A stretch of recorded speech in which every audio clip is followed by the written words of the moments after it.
আজকের recipe homemade noodles. সাধারণত আমরা মার্কেট থেকে কিনে খেয়ে থাকি, তবে আজকে আমি খুব সহজ পদ্ধতিতে বাড়িতেই আটার নুডলস বানিয়ে আপনাদের সাথে শেয়ার করব। আর এটি বানানো যতটাই সোজা বন্ধুরা, খেতেও কিন্তু ভীষণ স্বাদের হয়। আর একবার বানালে বাড়ির ছোট থেকে বড় সকলেরই খুব পছন্দের হবে। এমনকি নুডলসগুলোকে বানিয়ে মিনিমাম 15 থেকে 20 দিন পর্যন্ত ফ্রিজে স্টোর করে রাখা যায়।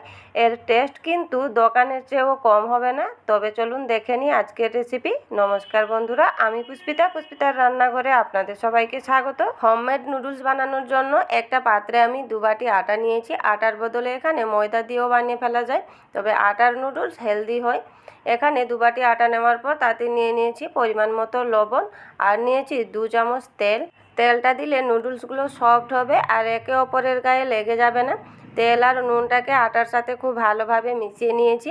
মিশিয়ে নেওয়ার পর এখানে নর্মাল 1 কাপ জল নিয়েছি, তবে জলটাকে একেবারে না দিয়ে এইভাবে অল্প অল্প করে দিয়ে ব্যাটারটা রেডি করতে হবে। আর এখানে একটা ঘন ব্যাটার রেডি করতে হবে।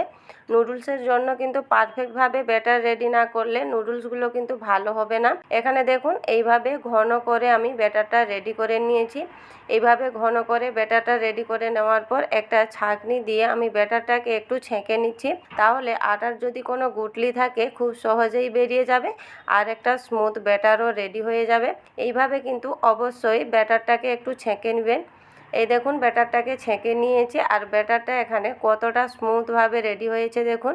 এইভাবেই নুডলসের জন্য ব্যাটারটা রেডি করে নিতে হবে। এরপর ঢাকা দিয়ে 10 মিনিটের জন্য রেস্টে রেখে দিব, যতক্ষণ রেস্টে আছে।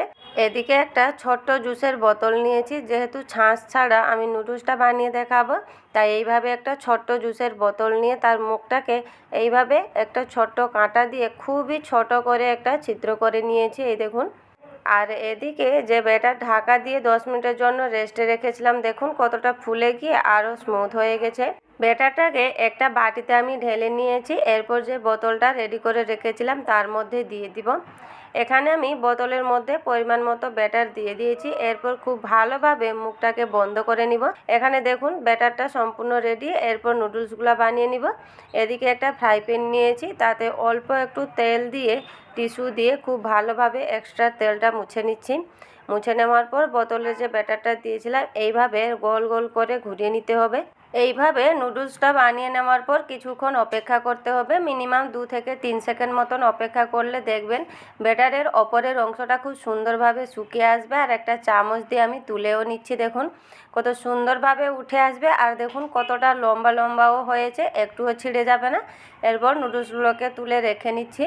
আর দেখুন নুডলসগুলো কতটা সফট হয়েছে, পুরো নরম তুলতুলে হয়েছে। নুডলসগুলো খুব সহজেই বানিয়ে ফেলা যাবে।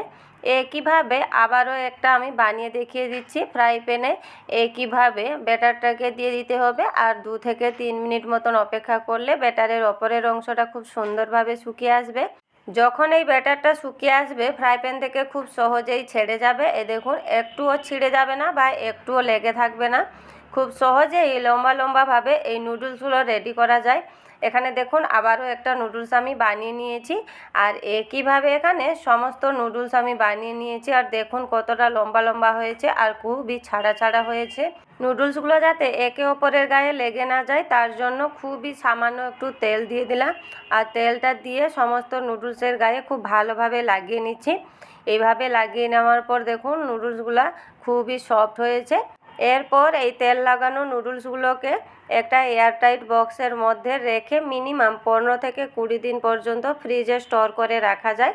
আর যখনই ইচ্ছা হবে নুডলসগুলোকে বানিয়ে নেওয়া যায়। এইভাবে নুডলসগুলোকে বাড়িতে বানিয়ে বাচ্চাদের দিলে খুবই হেলদি হবে আর বাচ্চাদের খুবই পছন্দেরও হবে। এখানে অর্ধেকটা নুডলস আমি একটা এয়ারটাইট বক্সের মধ্যে স্টোর করে রেখে দিলাম, আর বাকি অর্ধেক নুডলস আমি এখন বানিয়ে দেখাবো কেমন হয়। নুডলসগুলো বানানোর জন্য একটা বাটিতে আমি 3 চামচের মতো নিয়েছি টমেটো সস, তাতে দিয়ে দিলাম 1 চামচ চিনি আর নিয়েছি 1 চামচ ভিনিগার। এখানে হোয়াইট কুকিং ভিনিগারটা আমি নিয়েছি। এরপর তাতে দিয়ে দিব 1 চামচ ডার্ক সয়া সস। এরপর সমস্ত কিছু খুব ভালোভাবে মিশিয়ে নিব। এখানে চিনিটা সম্পূর্ণ অপশনাল, তবে দিলে যেহেতু এটি আটার নুডলস তবে একটু হালকা মিষ্টি হলে খুবই খেতে ভালো লাগবে।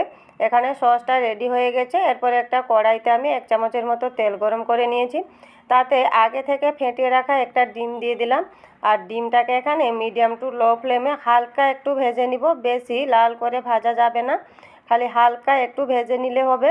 এখানে আমি ডিমটাকে হালকা করে ভেজে নিয়েছি। এরপর ডিমটাকে একটা প্লেটে বের করে নিব।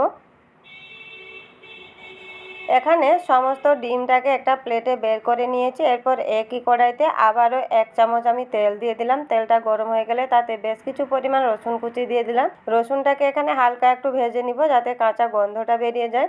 রসুনটা হালকা একটু ভাজা হয়ে গেলে ঝালের জন্য দিয়ে দিলাম কিছু লঙ্কা কুচি, আর একটা বড় সাইজের পেঁয়াজকে এভাবে লম্বা করে কেটে নিয়েছি দিয়ে দিলাম। পেঁয়াজটাকে একটু এখানে নেড়ে নিচ্ছি যাতে নিচে লেগে না যায়। এরপর তাতে দিয়ে দিব 1 কাপ মতন লম্বা লম্বা করে কেটে রাখা গাজর, তার সাথে 1 কাপ মতন লম্বা লম্বা করে কেটে রাখা বিনস। গাজর আর বিনসটাকে হালকা একটু নাড়াচাড়া করে মিনিমাম 1 থেকে 1.5 মিনিট মতন ঢাকা দিয়ে দিচ্ছি যাতে হালকা একটু সেদ্ধ হয়ে যায়। 1 থেকে 1.5 মিনিট পর দেখুন সবজিগুলো যখন এইভাবে সেদ্ধ হয়ে যাবে কিন্তু কালারটা একই রকম থাকবে, তখন দিয়ে দিব 1 কাপ মতন লম্বা লম্বা করে কেটে রাখা বাঁধাকপি, তার সাথে দিয়ে দিব কিছু ক্যাপসিকাম কুচি আর লম্বা লম্বা করে কেটে রাখা টমেটো। এরপর সমস্ত সবজিকে একসাথে মিশিয়ে নিব। আর এখানে ফ্লেমটাকে হাই করে সবজিগুলোকে মিনিমাম 2 থেকে 3 মিনিট মতন খুব ভালোভাবে ভেজে নিতে হবে। এখানে কিন্তু এখনও আমি লবণ ব্যবহার করিনি, লবণটা একটু পরে দিব। মিনিমাম 3 থেকে 4 মিনিট মতন হাই ফ্লেমে সবজিগুলোকে ভেজে নেওয়ার পর যখন এইভাবে সেদ্ধ হয়ে যাবে তাতে দিয়ে দিব পরিমাণ মতো লবণ। আগে থেকে লবণটা দিলে কিন্তু জলটা ছেড়ে যেত, তাই সবজিগুলো সেদ্ধ হওয়ার পর কিন্তু লবণ দিতে হবে। এরপর তাতে 1/2 চা চামচ দিয়ে দিলাম কালো গোলমরিচের গুঁড়া আর দিয়ে দিলাম যে সসটা রেডি করে রেখেছিলাম।